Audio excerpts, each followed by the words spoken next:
Governor తమిళసైతో CM Revanth Reddy deputy CM Bhatti Vikramarka భేటీ అయ్యారు. టీఎస్పీఎస్సీ చైర్మన్ సభ్యుల నియామకంపై చర్చించారు. ఇప్పటికే గవర్నర్కు స్క్రూటినీ చేసి లిస్టు పంపించింది ప్రభుత్వం. 1-2 రోజుల్లో టీఎస్పీఎస్సీ చైర్మన్ సభ్యులను నియమించే అవకాశం ఉంది.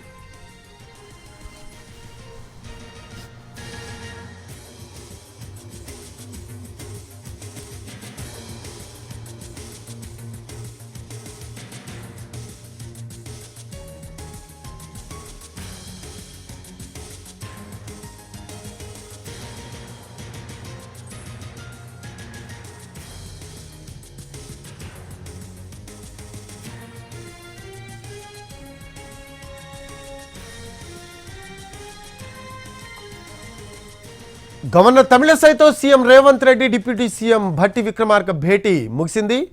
దీనికి సంబంధించిన లేటెస్ట్ అప్డేట్స్ అందించడానికి మా కరెస్పాండెంట్ చారి ఫోన్ లైన్లో అందుబాటులో ఉన్నారు. చారి, టీఎస్పీఎస్సీ చైర్మన్ సభ్యుల నియామకంపై గవర్నర్తో భేటీలో రేవంత్ రెడ్డి డిప్యూటీ సీఎం భట్టి విక్రమార్క చర్చించినట్టు తెలుస్తోంది. దీనికి సంబంధించిన లేటెస్ట్ అప్డేట్స్ ఏంటి?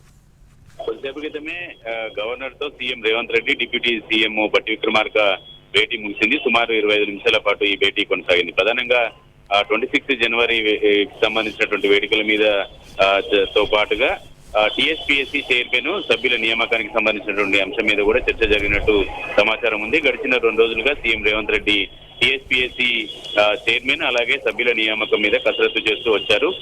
చైర్మన్ ఎంపికకు సంబంధించి అలాగే సభ్యుల ఎంపికకు సంబంధించినటువంటి వచ్చినటువంటి దరఖాస్తులన్నిటి మీద కూడా ఇప్పటికే కసరత్తు కూడా పూర్తి చేయడం జరిగింది. అయితే ఎన్నికల్లో ప్రభుత్వం ఇచ్చినటువంటి ఉద్యోగాల భర్తీకి సంబంధించినటువంటి ప్రక్రియను మొదలు పెట్టాలంటే ఖచ్చితంగా టీఎస్పీఎస్సీకి చైర్మన్ ఉండాల్సినటువంటి అవసరం ఉంటుంది. కాబట్టి వీలైనంత త్వరగా చైర్మన్ ని నియమించాలనేటువంటి ఆలోచనతో ప్రభుత్వం టీఎస్పీఎస్సీ నియామకం మీద కొంత కసరత్తును స్పీడప్ చేసింది. దీంట్లో భాగంగానే గవర్నర్ తో టీఎస్పీఎస్సీ చైర్మన్ అలాగే సభ్యుల నియామకం మీద కూడా చర్చ జరిగినట్టు తెలుస్తుంది. 1-2 రోజుల్లో టీఎస్పీఎస్సీ చైర్మన్ అలాగే సభ్యుల నియామకానికి సంబంధించినటువంటి ప్రక్రియను కూడా ముగించాలని ప్రభుత్వం ఆలోచిస్తుంది. దాంట్లో భాగంగానే గవర్నర్ తో అటు CM Revanth Reddy deputy CM Bhatti Vikramarka ఇద్దరు భేటీలో ఈ చర్చ జరిగినట్టు తెలుస్తోంది.